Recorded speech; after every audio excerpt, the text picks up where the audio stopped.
Okay, you're good. Today is Monday, October 21st, 2024. This is the regular scheduled board meeting of the Pocahontas Public Schools. Turned over to you, Dr. Arbuckle. Okay, the first item on our agenda is the approval of minutes. You have the minutes there beginning on page 4 for the three meetings, the regular meeting, the work session on October 7th, and the special meeting on October 7th. If there's any questions, be glad to answer those. If not, we just need would entertain a motion. I'll second.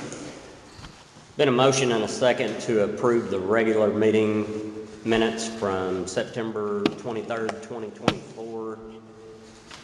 Is this the work session and stuff also, or just the top one? No, for all of it. Okay. And the work session from October 7th of 2024 and the special meeting on October 7th, 2024. All those in favor say yes. Yes. All opposed say no. Motion carries 4-0. Okay. Tonight we're going to do our report to the public a little differently this year than we did it last year. I'm going to go ahead and give you the district version this evening, and then at our November meeting I've asked the principals to come in and give their building versions.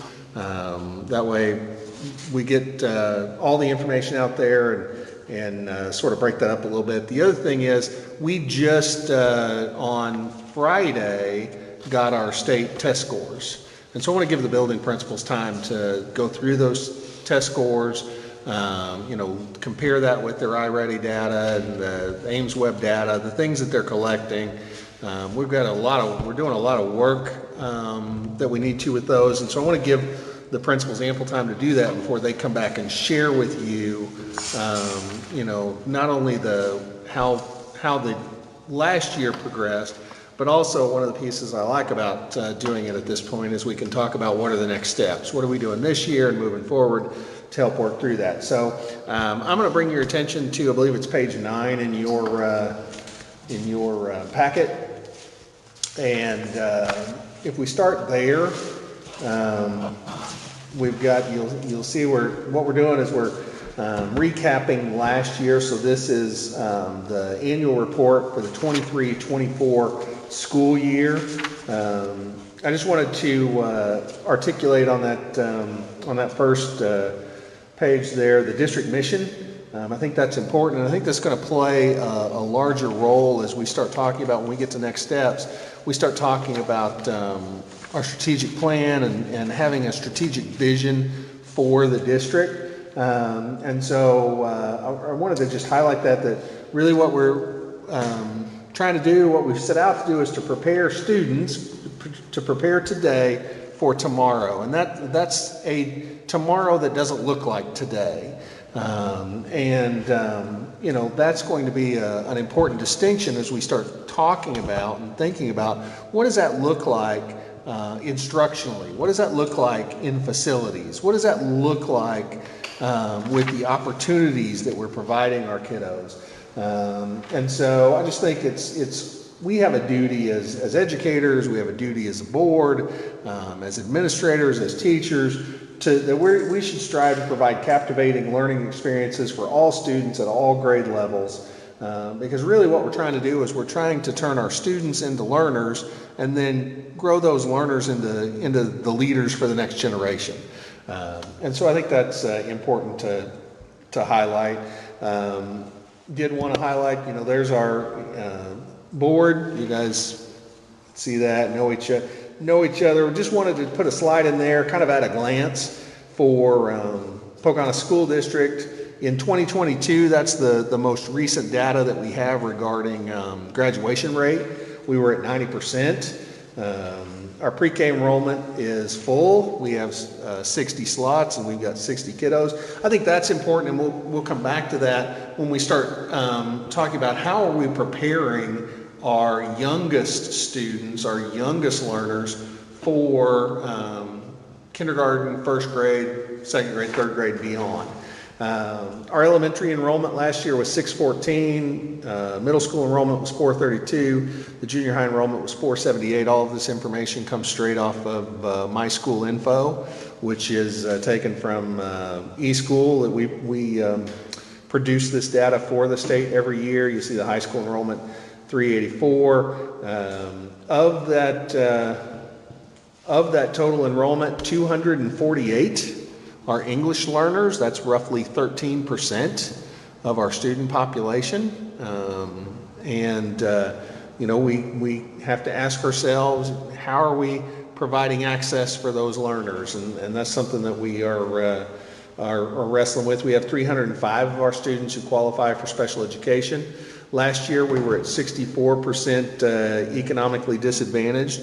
I will tell you, if our numbers are correct, and I think they are, we've checked it and double checked it and triple checked it, that this year when that number comes in, we will be slightly above 70%. We are one kiddo over 70%. Why that is significant is because there's more dollars there. Now, as I've done a little bit more research, I have discovered that the state has a 3-year on-ramp to that. So whereas if you have 70%, you'll double your ESA money. What I figured out is that's true after 3 years. So we have to maintain 70% for 3 years. Next year, we should get an additional $175 a kiddo. If we go a second year, then we'll get another additional $175. Go third year, then you get the whole thing, right? So that's kind of how that works. But again, the end result is next year we should see a little bit more in our ESA money to the tune of about $175 per kiddo. We have 119 students who qualify who have been designated gifted and talented. Our total enrollment's 1908. We have about 269 students in transition. That's our homeless count, is what we're talking about there. We're talking about kids who are don't have a permanent home. Kiddos that are doubled up with other kiddos. Kiddos who don't have a bed on a regular basis. It's a pretty high number. And so those are kiddos that we need to keep in mind and think about as we're, making our decisions around. Kids that go from their mom to their dad's house? No, we're talking about kids who are living with grandma, though. Total staff about 278. For last year, the average years of experience for our teachers was 12.83, and our student teacher ratio was 11-1. So just gives you a little bit of information. If we look at the district enrollment, you'll see that we've steadily, and this is not new information, steadily gone down. We have sort of plateaued right now. I mean, we're sort of stable based on where we were at the ending of last year. Well, that's actually that 1908 is the October 1 count of last year.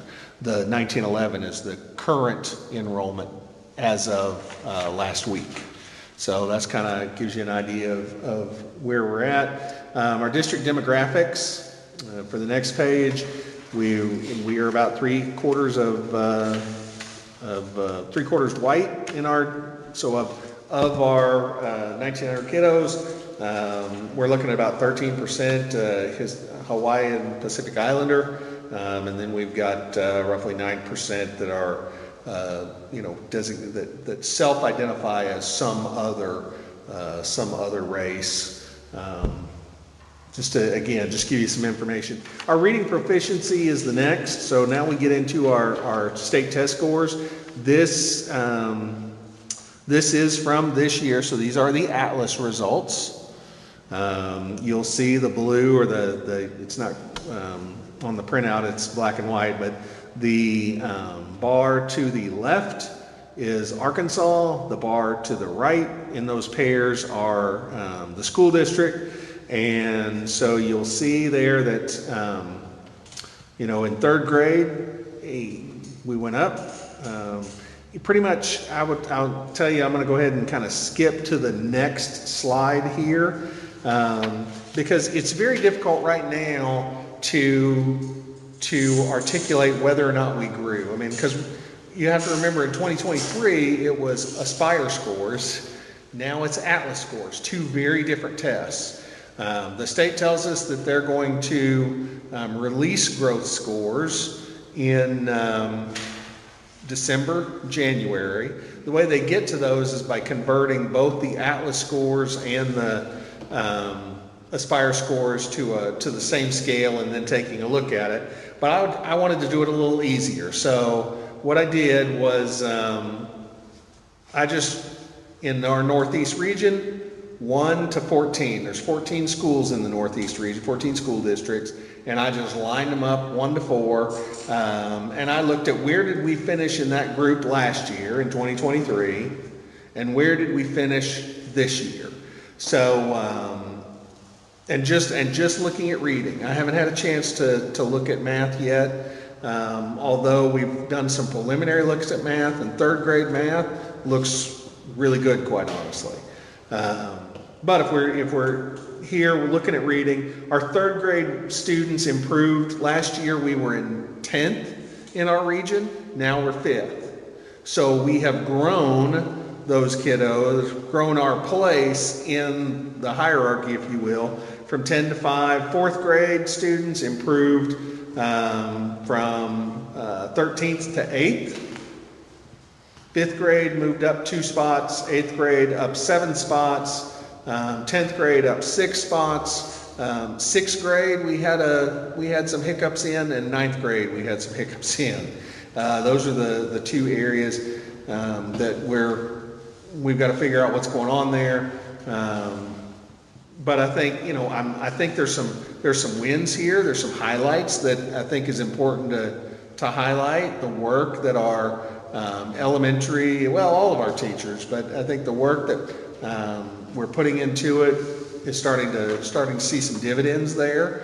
And so I'm anxious to see what those growth scores look like, because I'm optimistically or cautiously optimistic, I guess that's what I should say. What timeline was this taken? Not this year's, correct? Yeah, no, well, 2024. So, because what you're looking at, the whole presentation is a summary of last school year. So what you're looking at right now is you're looking at the comparison of where we were at with our 2023 test scores and where we're at with our 2024 test scores, knowing that they are 2 very, very different tests. Here's the math. You'll see that in third grade we're actually above the 3rd, 5th. And algebra we're actually above the state average. And so that's, again, there are some wins in here. Obviously there's things we need to look at, and we'll come back to this when we start talking about our next steps. And then science proficiency, you can see there that where science is at.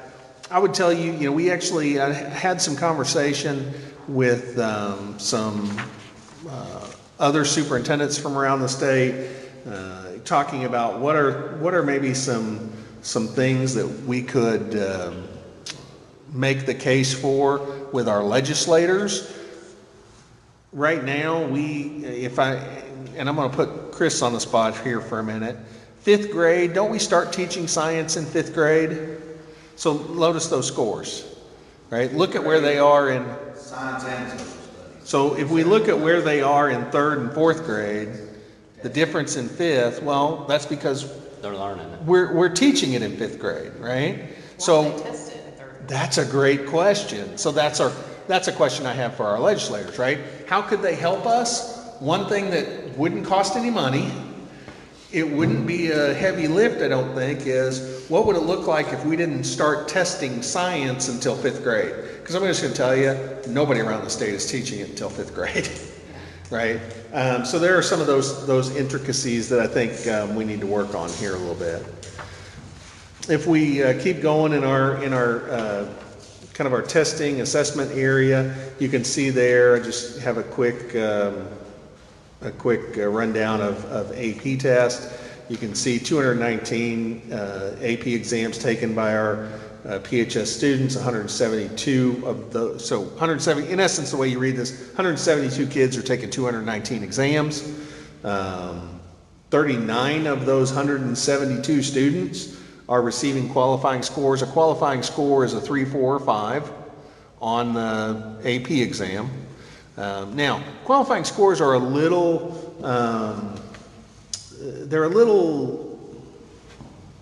they can tell a story that I don't know is actually accurate, because while a 3 is a qualifying score, it's up to the universities on whether or not they accept that, right? So, for example, if you get a 3 in chemistry, well, at the University of Arkansas, you're going to get credit for that. At Harding University, you are not going to get credit for that. At least several years ago. I haven't looked into it, but at one time, you didn't even get credit for a 5. Now, there are reasons for why they do or don't accept that credit, and some of them accept that credit but make you take a replacement class. So, I mean, it is advantageous for our kiddos. This is good for our kids, but it's also advantageous to just go out to Black River and take the college course, because you're guaranteed the college credit out there. So you kind of have to look at that with take it with a grain of salt, because there are multiple options for kids on getting college credit. But I still think that's important. 12 of our students were designated as AP scholars. What that means is we had 12 students last year who got more than 2 qualifying scores on individual exams. So you can't be an AP scholar unless you're taking multiple exams each year. That's really what that kind of comes down to. I think the numbers are even. I mean, that's a lot of students taking an AP exam to not a lot of students getting a qualifying score. I mean, what's the benefit of doing that and then not qualifying and getting the college credit? Well, and I'm probably one where I'm going to tell you it's a big benefit, because to me, the AP course is about sitting in a nationally recognized college-level rigorous coursework. But couldn't they just go to Black River and take the class? They could. That's what I'm saying. They could. There's lots of different ways to look at it. I guess I'd have to say, while I want kids to get a qualifying score, to me, and even as a high school principal, that really wasn't something I was really losing a lot of sleep over. Not because it's not important, but I think the important piece of taking an AP class is exposing yourself to that level of content, which you're right, they're getting out at Black River, and they're guaranteed the college credit. So that's a good point.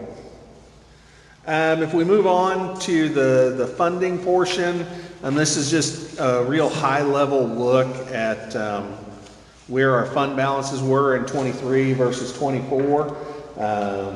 You can see there that we grew that building fund, and we talked about why we were doing that, and what the purpose and how that was going to help reset where I think we need to be financially. You'll also see there that the operating account was pulled down by 1.7. Remember, we did that strategically to help address and recenter where we are and how we approach that operating balance and our 20% carryover. And then you've got you'll see food service grew down there by about $120,000 last year. Our activity funds, and you can see that middle column there, change from previous year, is the percentage change plus or minus from the year before. So it gives you, again, just a really high level overview of what that looks like. I wanted to include the enrollment, staffing, and expenditures on the next page. I think you want to see, and I know we've sort of talked about this, and this plays into the conversation that we have around teacher salaries and classified salaries. You'll notice that as the student enrollment has gone down, the number of licensed teaching staff has gone down. We need that. I mean, you want those two to mirror each other. As our student population goes back up, then the licensed number of staff will go up, because that is that's where 80% of our expenditures come from.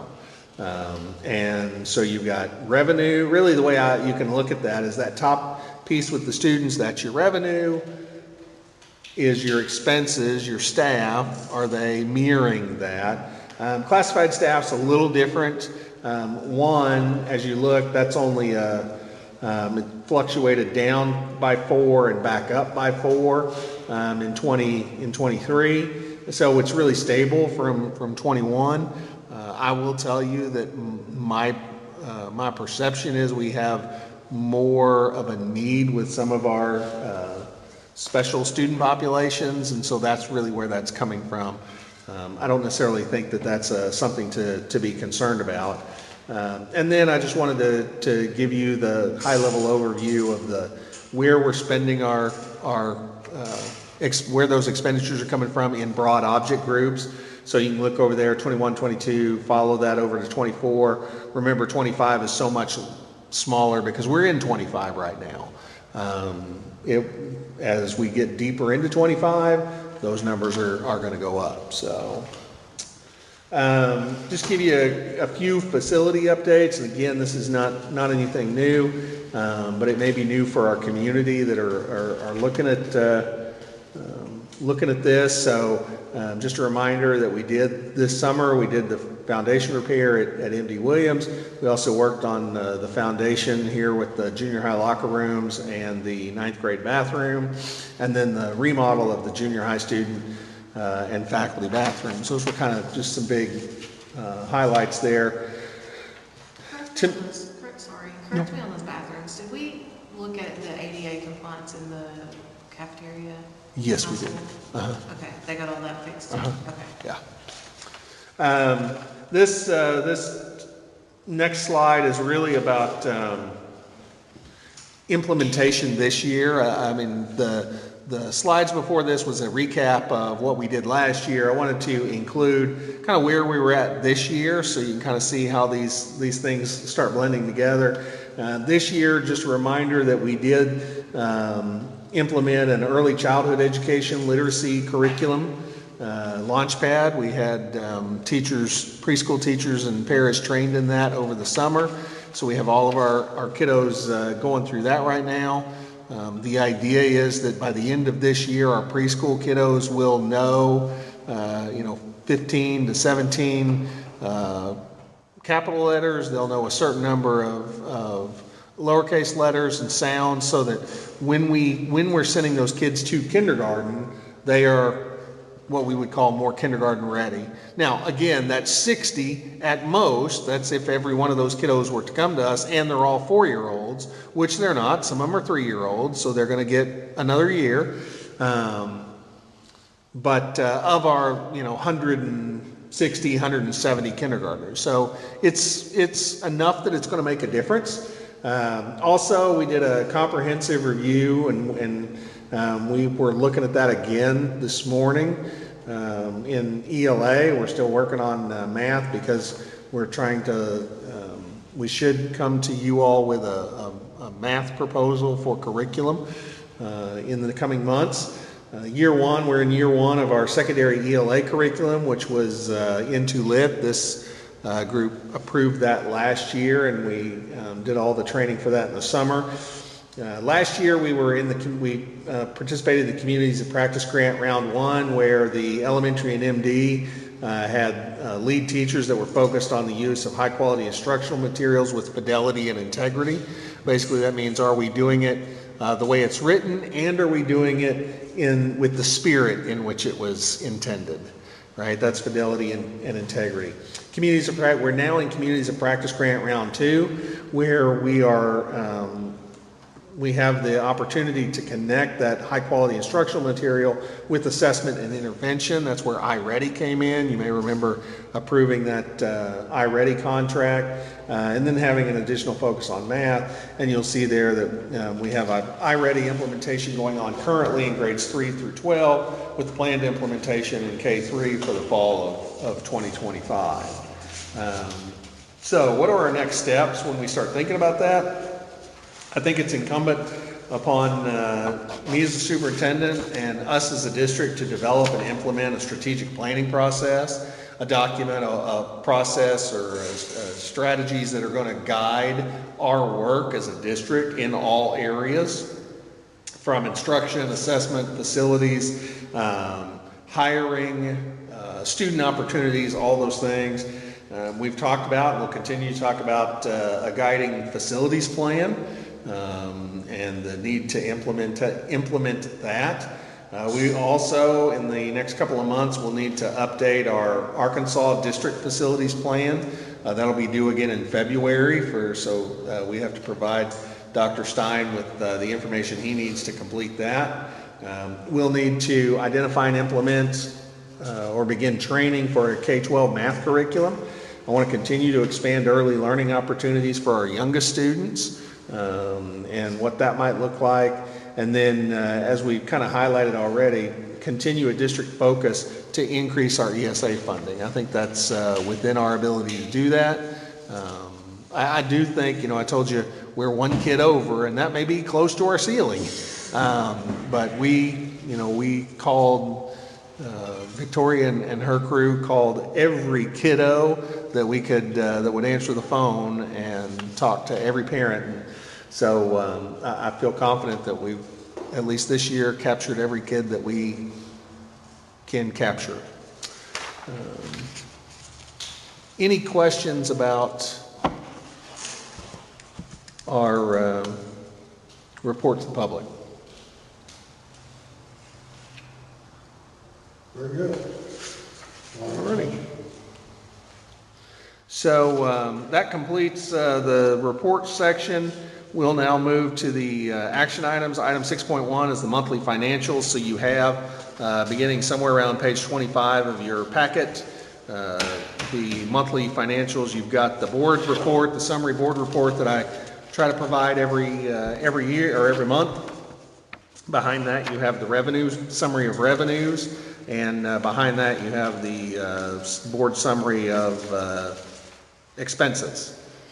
And then the documents that follow that are the actual reports, just like we do every month, of the e-finance printouts, in the event that those were something that you wanted to look at or have questions about. You don't know off the top of your head how much we spend I'm on not the wrong one on there. painting in the cafeteria and everything? On the cafeteria? No, I mean, I've got it at the office, but I don't. Yeah. Do you remember? Yeah, you're asking about the paint? Yeah. The, like labor and, Everything, yeah. right about, they came back, and it was right at 48. That's where the paint. 4,800. So, 4,800. yes, 4,800. yes. It was a lower.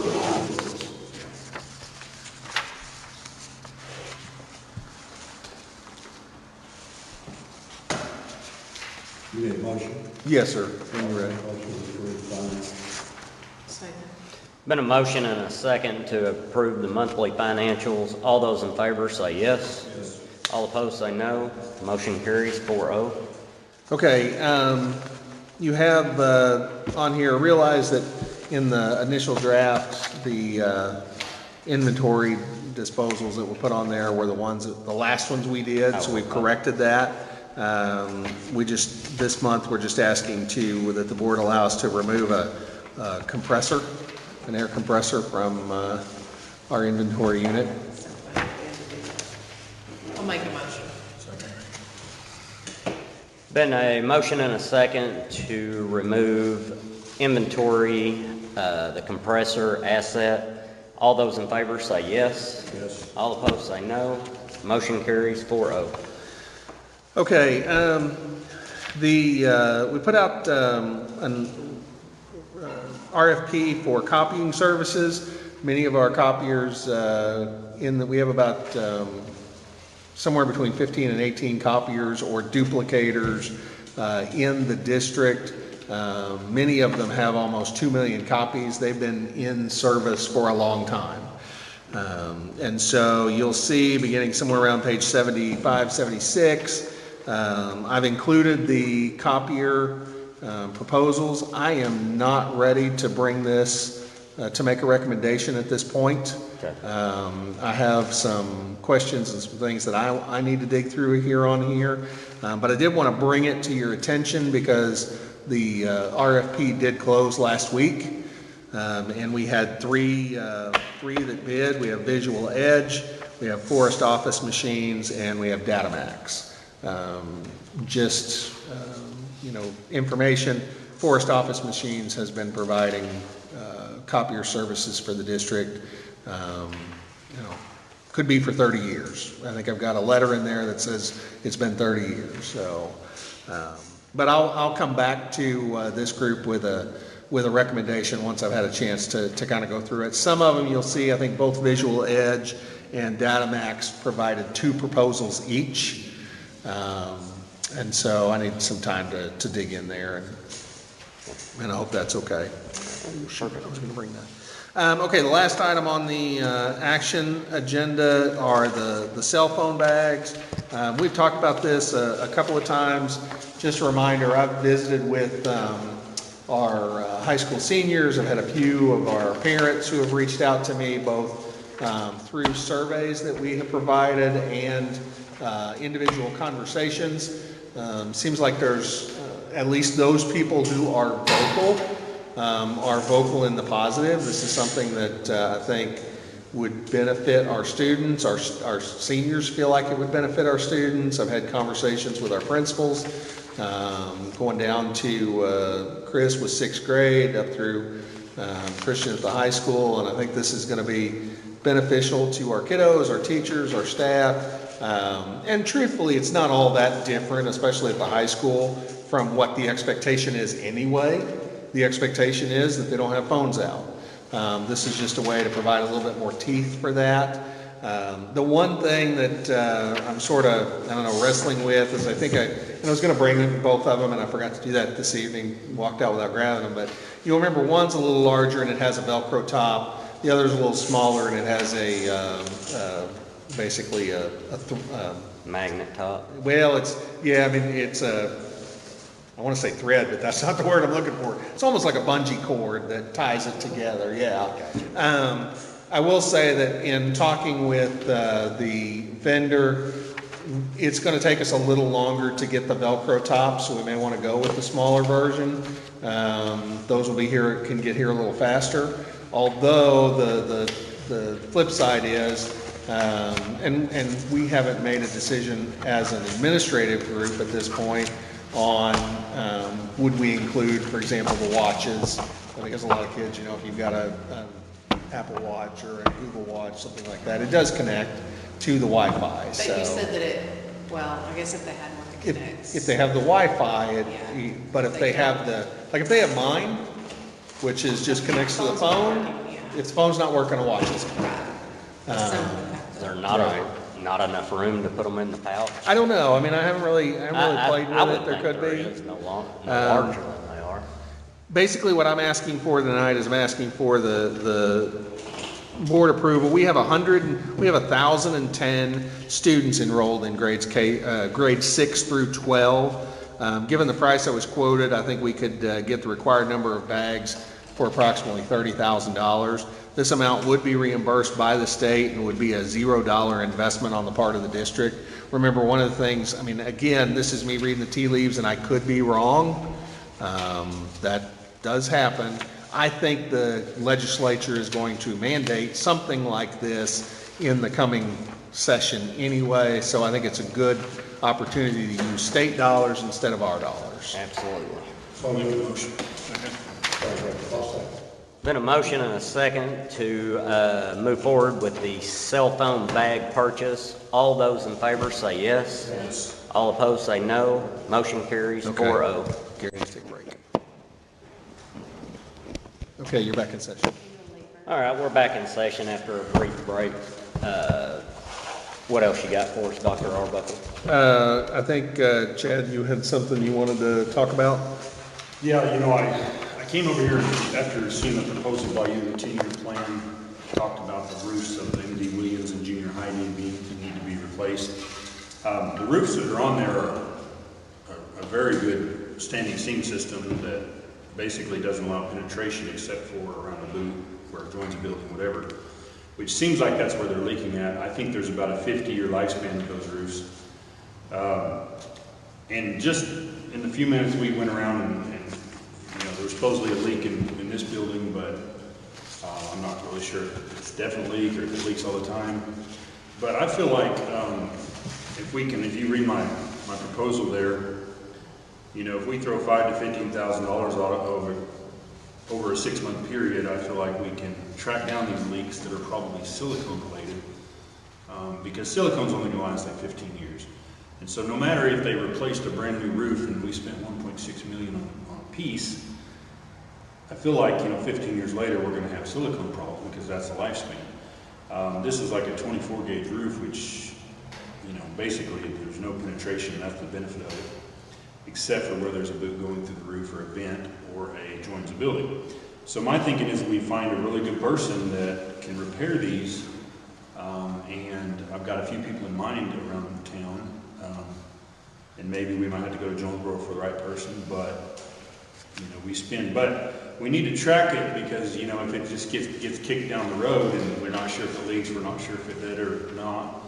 But if we have some sort of form like this to where every building principal has this on a clipboard, or maybe the RIC or somebody like that could say school, junior high, room location, and date. And that way, if he jumps up there on, you know, December 7th, and it leaks on December 9th, we know that he didn't fix it, and I can message him back and say, hey, go back and do a little bit more or whatever. And I feel like after 2 or 3 times, we can narrow these down and get them all fixed, you know what I mean? But the thing about it is unless he replaces every single boot and silicone job up there, we're going to have them repeating every year or 2. So we may have in 2 years, we may have a couple more leaks, but that's just what we have to do to kind of keep this roof maintained. You know, it's not made to just leave for 50 years. You've got to replace the silicone on it, you know, and because that's the weak link on these roofs, you know. So, I mean, I can handle it. I won't make a dime on it if you want me to, or, you know, we can go through RIC or whatever on that kind of stuff. But, I mean, I'm pretty good about getting subcontractors to show up, you know, when you can't get them to show up. So, you know, it's just a proposal that I'm willing to do myself if you guys, you know, basically the principals could email them to you, you email me, or they could send them directly to me, and I will just ensure that person, you know, knows that where it's leaking and it's not fixed. Is this something that we probably need to put out for bid to have somebody Well, okay, so. contracted to do that? So let's, huh? You had them looked at, didn't you? I did have them looked at, and let's kind of talk about where we're at right now, because I went down a day early to Little Rock on Wednesday, because you may remember I was down there for a literacy summit Thursday and Friday. So I went down a day before, and I met with a couple of individuals. One of them I met with was Dr. Stein, and we went over the current feedback that we got from the department. We also went over the plans that you had provided to the board members last time, and we kind of talked about different options. What he and I came to on Wednesday was one of the reason the state denied our initial application to repair the roofs was because, and remember this was back in October of last year when we were having that conversation, and they had told me at that time that they were going to deny them the roof repair because there wasn't, and they didn't find enough documentation in School Dude, which became Operation Hero. So the process for every school district across the state is, and the division is now watching this much more closely than they used to, is when we have an issue in any of our facilities across our campus, we have to put something in Operations Hero. We have to put a work request, a work order in Operations Hero. If we don't, then the state looks at it and says, I don't see any maintenance requests in here, which tells us you're not maintaining your roof, building, floors, whatever, water, and so we're not going to give you partnership money when you're not taking care of your stuff. Whenever they're thinking you're neglecting it. That's right.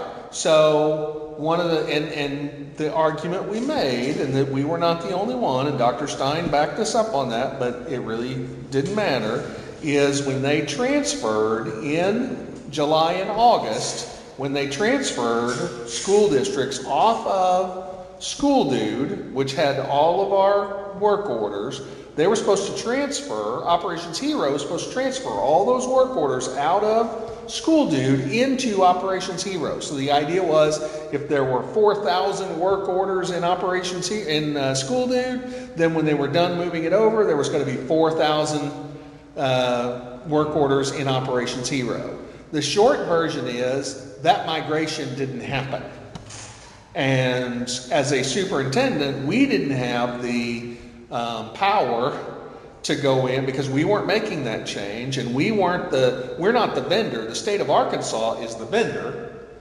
And so what facilities told us was, yes, we acknowledge that there were some issues, but because we don't see them in there, we're going to hold you accountable for them. Right? And so Dr. Stein and I had some conversations over the last X number of months about what are our next steps? What are our options? In law, in legislation, there is an appeals process. You can't start the appeals process until you get the final determination. So we got a preliminary determination in October, right, that said, no, probably not. We didn't get a final determination until the 1st of September. At that point, the clock starts ticking, and you have 90 days where you can appeal. Right? And so initially we thought, yes, we're going to appeal. We thought that, and there's still some questions on whether or not the division made their decision based in law, or whether they made their decision based on a new interpretation of that process. And so I went down, talked to Dr. Stein. I had an appointment to talk to the two legal leads at APSRC, because they would be the ones that would help us craft that appeal. After talking to them, Dr. Stein and I agree with his recommendation of we need to probably, because the short version is, he said, I haven't seen anybody win on an appeal unless there's a blatant mistake made. And he said, there's no blatant mistake here. We just think that they erred in their decision making. So he said, there's a better than average chance we're probably not going to win. And it's expensive, right? I mean, you're paying an attorney to appeal a state decision. So our cumulative decision was, we're going to step back.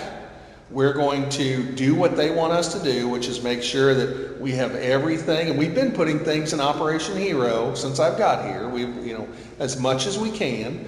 And if Rick gets up there, one time and looks at 3 different places it's leaking, then guess what? That's 3 different work orders we're putting in, right? Because I'm not going to get back down there and the state said, well, you don't have enough work orders in here. We're going to have work orders in here.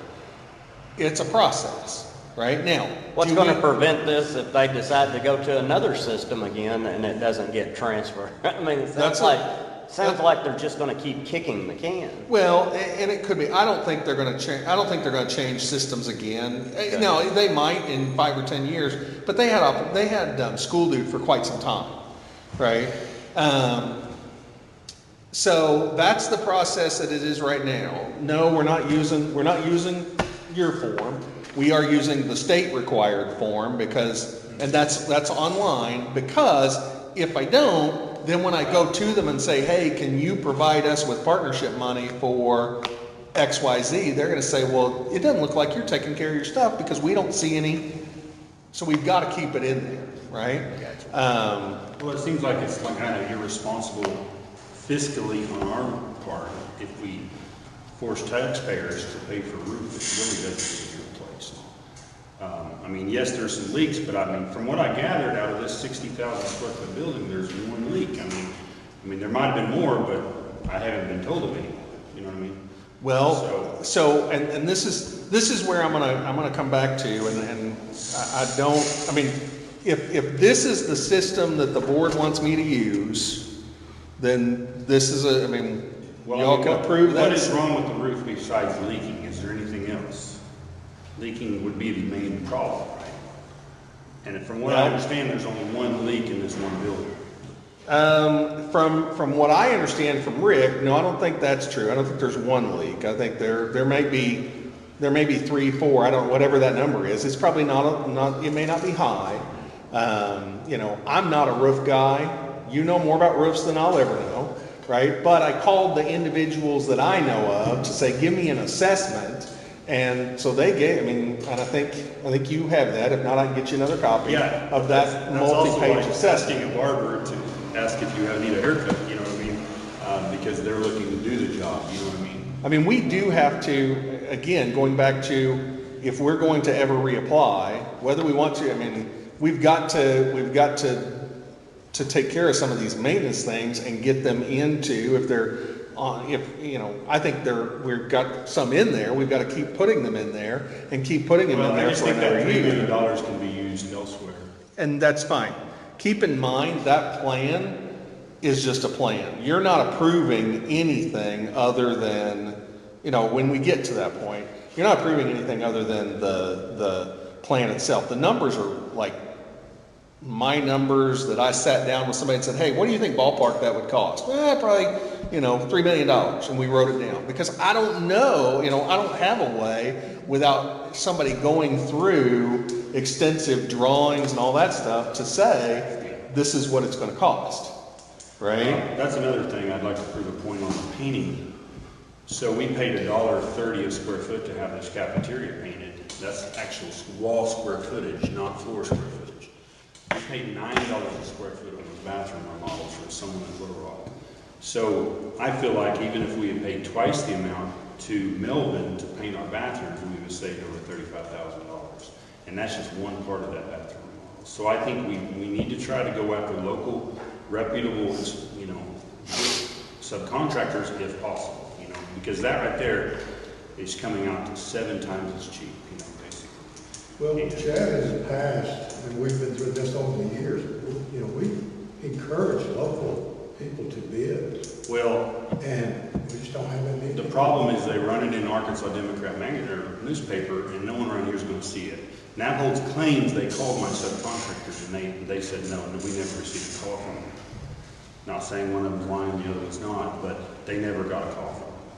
And both of the painters I use, which one is we did the cafeteria, they're really good painters, you know, as good as the guys that they sent from Little Rock. And we could, like I said, one little situation, one little part of the pie would have saved us $30,000. And I know we could do the whole thing, and it would have exponentially saved us some money if we could have used local people. So I just wanted to prove a point on the $1.30 a square foot versus $9 a square foot versus the actual wall square footage.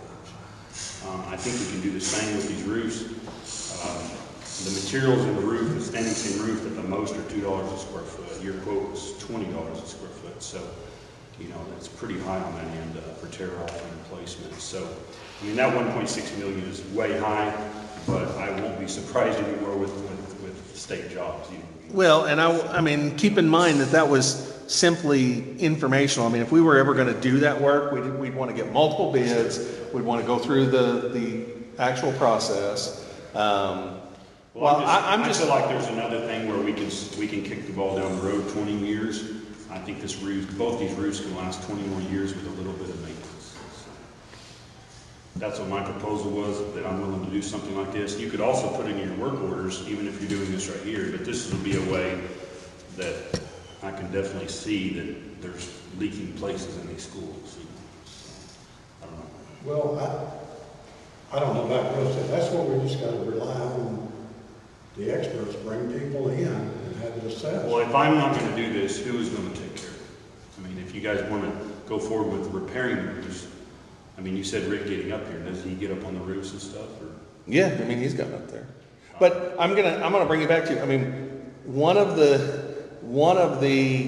functions that Craig has helped me in is he serves as sort of my point person on these kinds of things. Now, we sort of tag team it because, I mean, there's some of those stuff that I've been involved with for a year, and so we're tag teaming that. The truth is, my recommendation, I'm just gonna be honest, my recommendation would be to stay away from you doing anything as long as you're on the board. That's fine. But if Right. there's someone like Craig who could, you know, I could give him people that he can call and have them, you know, reputable people that would do a good job. The only thing is these people aren't gonna wanna bid it, because you know how it is with custom stuff. Yeah, they're gonna bid it, but they're gonna bid it crazy high because they're not gonna sure they're gonna get fixed. I would say just pay them by the hour, by the job, every time they come up and fix. And it's worth $5,000 to $15,000 to try to get some of these leaks fixed. And I'm confident that they can get them fixed over time, but it may take 2 or 3 times. Well, I would tell you this, and the board can, if the board directs me to do something different, I mean, but I'm on something like that, like when we had that emergency electrical issue that we had over here at MD this summer, I mean, the cost of that was, I think it was $5,000 or $6,000. I still got 2 bids on it. Yes, it's within my purview to spend that money, but I think it's on me. I think I have a duty to get the most qualified and the cheapest, you know, work.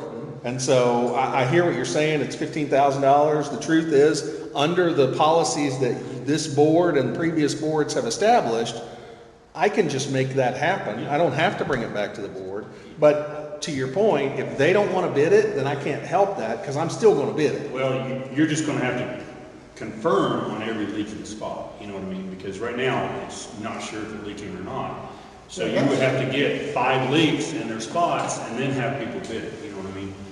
That sounds like, to me, know exactly what you're doing, and we can't, Rick does a great job, but I'd rather bring someone in to assess, does it need, what Chad said, if it don't need the roof, then, somebody that's unbiased and not with the company, to assess the roof. See this and that, and that's kind of the way it's always been done in the past, because none of us know about roofs, I'm sure, Chad knows, I don't.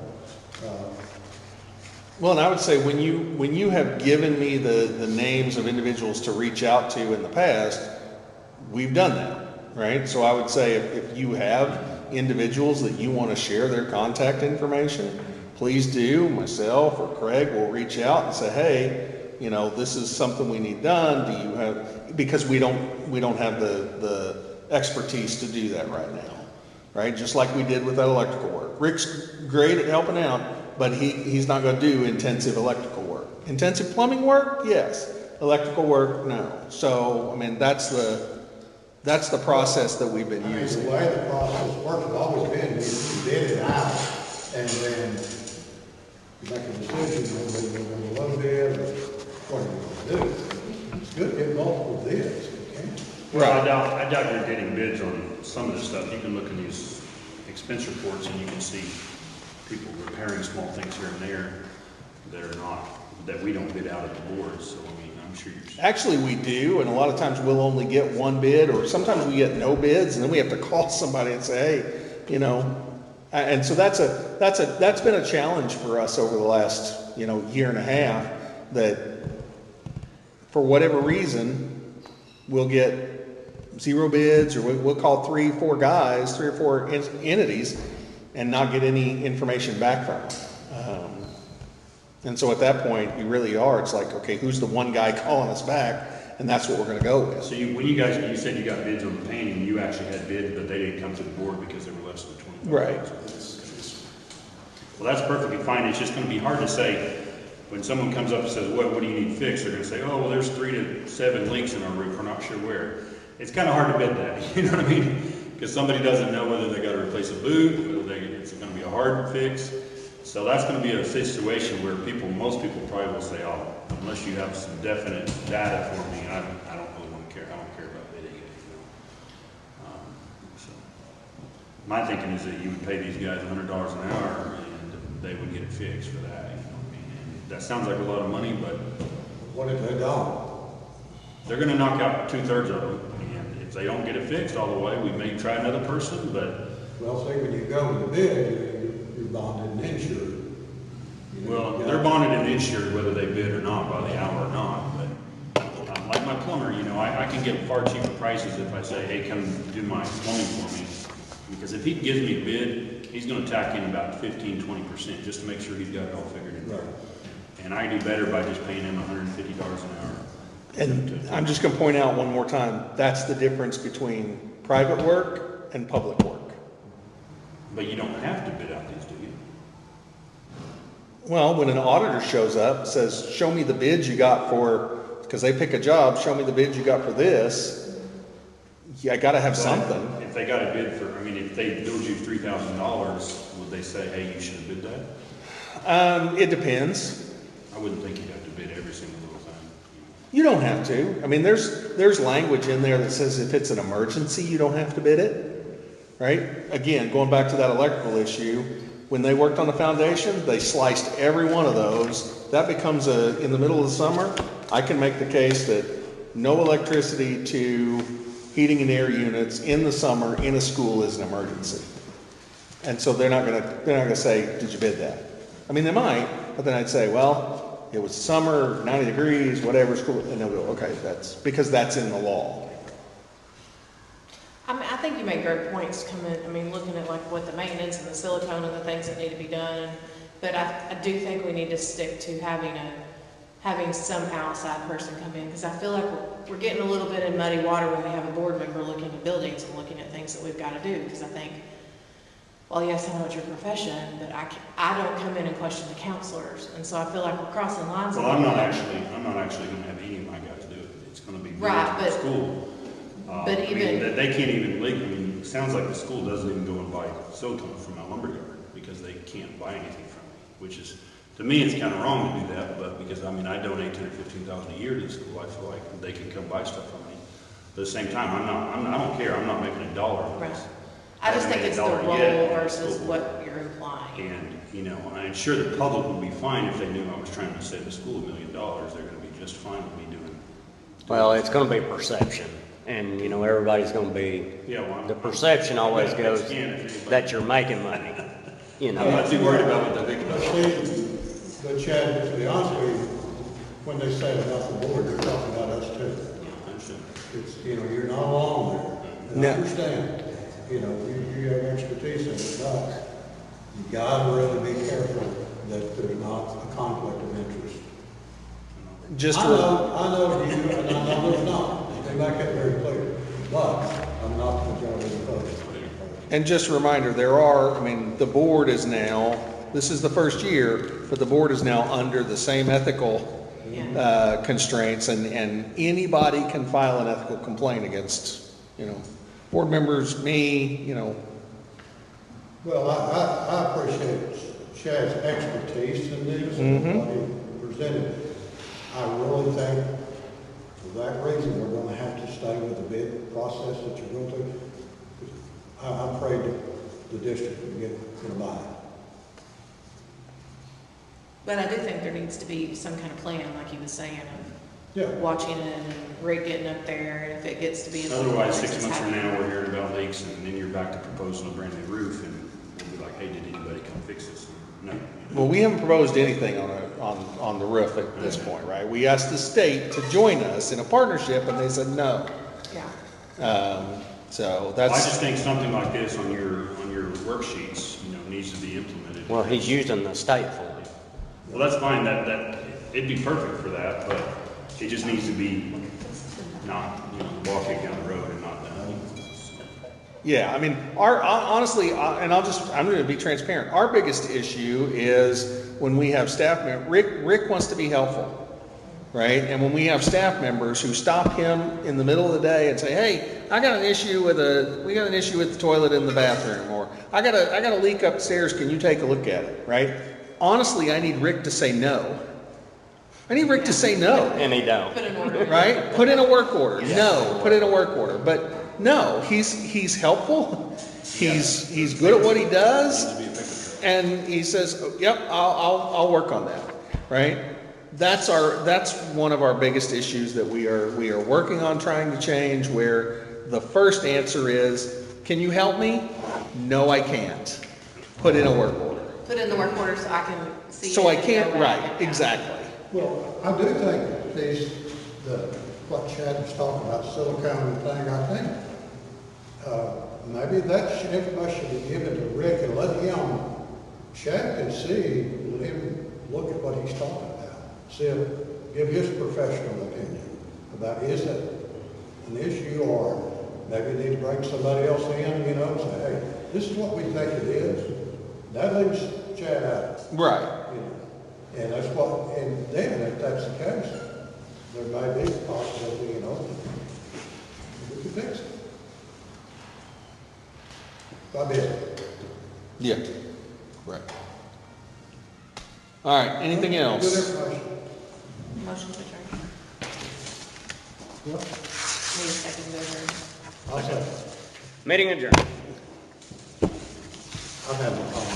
7:05. I hear what you say. My wife called that selective hearing, Gary.